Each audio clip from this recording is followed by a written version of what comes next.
All right, ladies and gents, so today we're going to pick up with the topic of protein synthesis.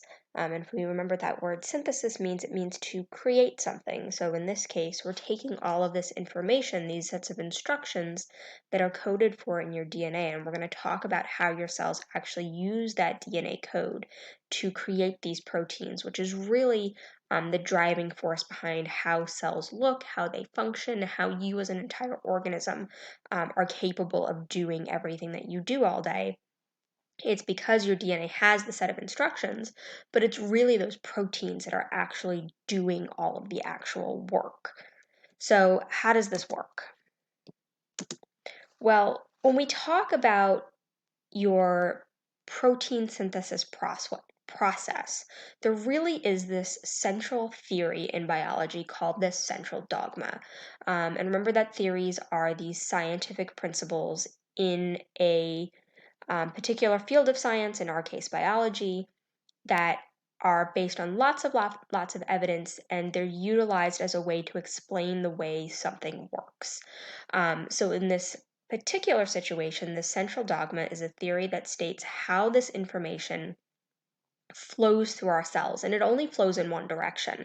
Your DNA is the original set of information. The proteins are the ultimate product that we produce. But here's the caveat to this. When we look at DNA in a cell that's doing its job, that means we're in interphase. That means, at least in eukaryotic cells, that nucleus is in place. The DNA is trapped in the nucleus. But if you remember, the site of protein synthesis is your ribosomes, and those ribosomes are outside in your cytoplasm attached to the RepER or free floating. So, how do we get the set of instructions that are currently trapped in the nucleus out to the cytoplasm to actually build those proteins? Well, that means there needs to be an intermediary molecule, and that molecule that makes that gap or bridges that gap for us is RNA. More specifically, we'll talk about it as mRNA. So, when we look at the central dogma, it really is made up of three central processes in your cells. First and foremost, it's the DNA replication, and we've already talked about this. How do your cells continue to make more copies of that genetic information so that when it goes to make the new cells, that new cell also has that same set of instructions? That's where the DNA replication occurs. When your cells are just doing their normal everyday job, their job is to read their set of instructions, their set of DNA, and create the proteins that they are designed to produce. Well, we just stated DNA is stuck in your nucleus. This really is think of it as the master blueprints for every potential product that our cell could create. Now, if we're talking a muscle cell, that muscle cell is going to access certain parts of the DNA that tell that cell how to be a muscle cell. If I go to a neuron, it's going to access a different set of DNA instructions to be a neuron. Sort of think of it like going into a library, and you are a science major, so you're generally going to access the information that is related to science. But your roommate is a law major, so they're going in and accessing the part of the library that is designated for studies of law. Your friend down the hall is an English major, so they're going and accessing the library for just the English lit section. Well, that's kind of what we're dealing with. So DNA is the blueprints or the entire library. But you, as that particular cell, only access the pieces that you need. And that's where the RNA ultimately then translates into the product that you're building as those proteins. Another analogy that might work for you, think of DNA as the entire encyclopedia of recipes for cookies. Every cookie you could ever want, every recipe is housed there in that DNA. But today, your factory is only making chocolate chip cookies. That will ultimately be the protein product at the end. So, all you're going to do is access the information for how to make chocolate chip cookies today, and that's where that RNA molecule comes in between. So, going back to those three processes, you've got DNA replication to ensure that every new cell has the set of instructions that it needs. Once that cell is built and making use of those instructions, doing its job, that's where these processes of transcription and translation come in. So when we talk about transcription, transcription is to make a copy. If you've ever heard of a scribe in sort of ancient times, their job was to sit there and just copy documents before the printing presses existed. So transcription is just a copying process. Go back to the cookie analogy. So your DNA is every recipe you could ever want for cookies. Today we just want the chocolate chip cookie recipe. So going from DNA to RNA, we're going to transcribe or copy just that recipe that I need. Translation then comes into play when we take that set of RNA, that particular set of instructions out of the nucleus, go to those ribosomes, and actually create it. So, where does that term translation come in? Well, if you think about what it means to translate something, we usually talk about translation between languages. So, going from English to Spanish or English to German or something of that nature. What we're talking about here is translating between molecular or molecule languages. We're going from that DNA RNA world, which are your nucleic acids, if you remember your macromolecules, and we're translating that nucleic acid language into amino acid language, right? And amino acids are your building blocks for your proteins. So we're translating it between molecular languages.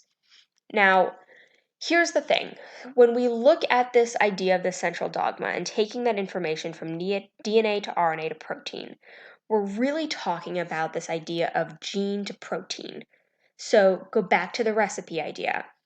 For every gene that is in your DNA, that gene is essentially the recipe.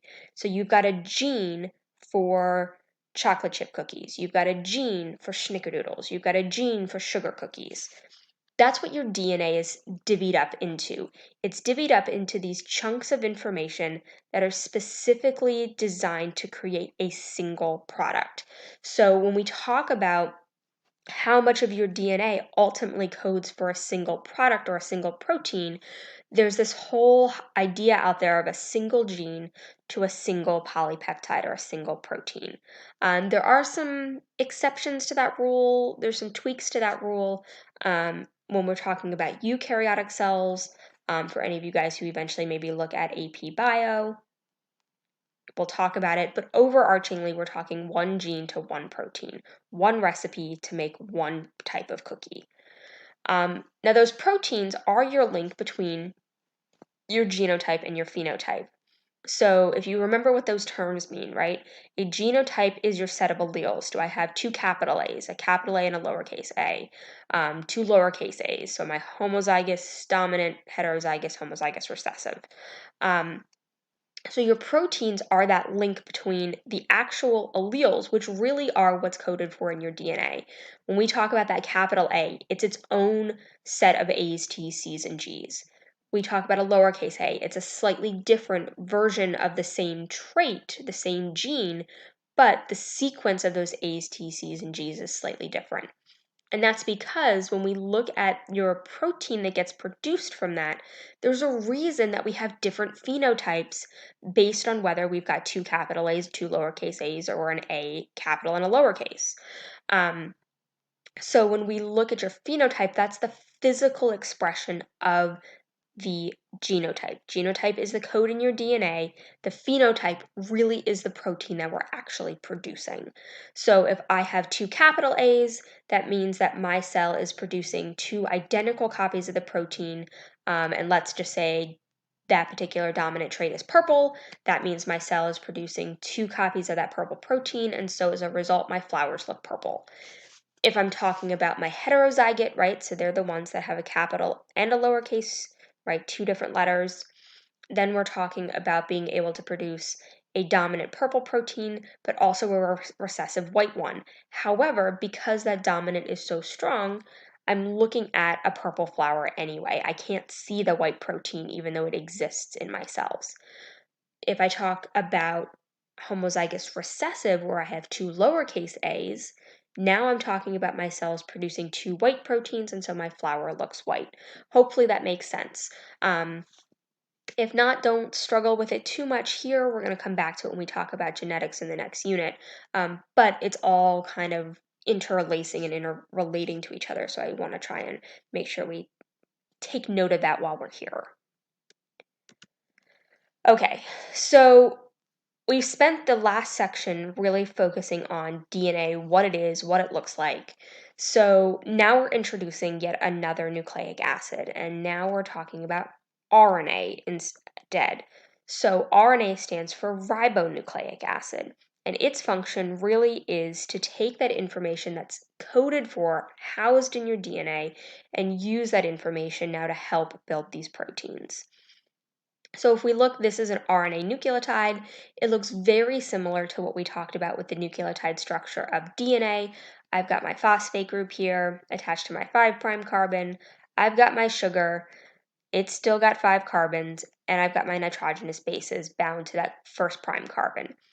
Couple of differences that hopefully you notice. All right, in this case, my sugar is ribose as opposed to deoxyribose. If I wanted to dig into this structure a little further, what I would see here in this ribose is that there's an OH off the second prime carbon as opposed to the deoxyribose that's missing that oxygen. So deoxyribose only has a hydrogen here, hence the deoxygenated part of that name. Also, if I look at my nitrogenous bases, I still have an adenine, a guanine, and a cytosine, but you notice that thymine is missing. And instead of thymine, we've got a U, which stands for uracil.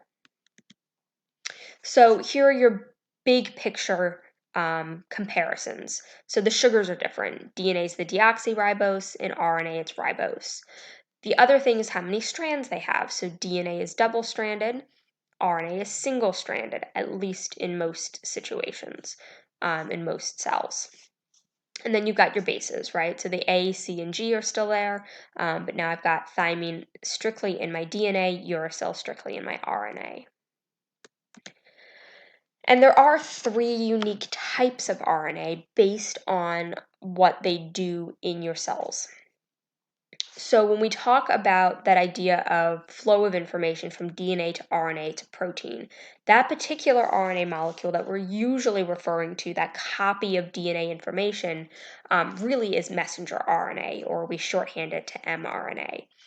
So when we talk about going through transcription, making that copy of that DNA gene, that DNA code, we are creating messenger RNA as a result.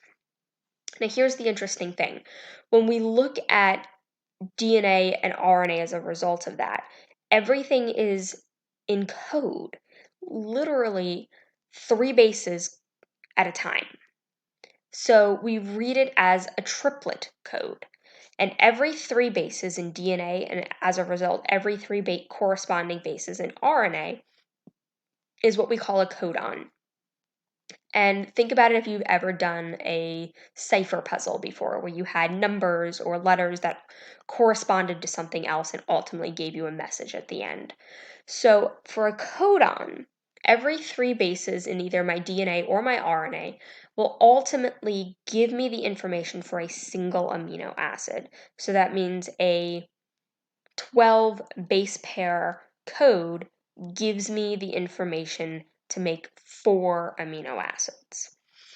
When we get to the nitty-gritty details of how translation works in a little while, what we'll talk about is this codon chart and how to read it. When we look at it, there are 20 different amino acids, which means there has to be at least 20 different codons.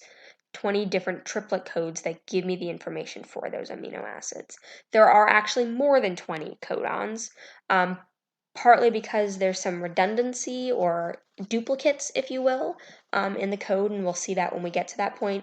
But there are also codons, there are also base codes that tell us where to start and where to stop. So when we think about your code, think about it almost like a really simplistic sentence. So I've got a capital letter so that I know where it starts. Well, there's a start codon, so I know where the information starts. There's a punctuation at the end, hence the stop codon, so I know where everything stops. And then you've got all the good information that gives you the message of that sentence in between, and that would be what would actually translate into amino acids, and as a result, build the protein that we're trying to create. Second type of RNA is transfer RNA or tRNA. These guys, cleverly enough, not only do they transfer our amino acids around the cytoplasm, but they actually look like T's, which is kind of crazy and kind of cool. That particular RNA molecule, this is a single strand of RNA, but it bends back on itself and binds to itself, creating this T structure. Now, when we look at this transfer RNA, its job is literally to transfer, to move amino acids around the cytoplasm.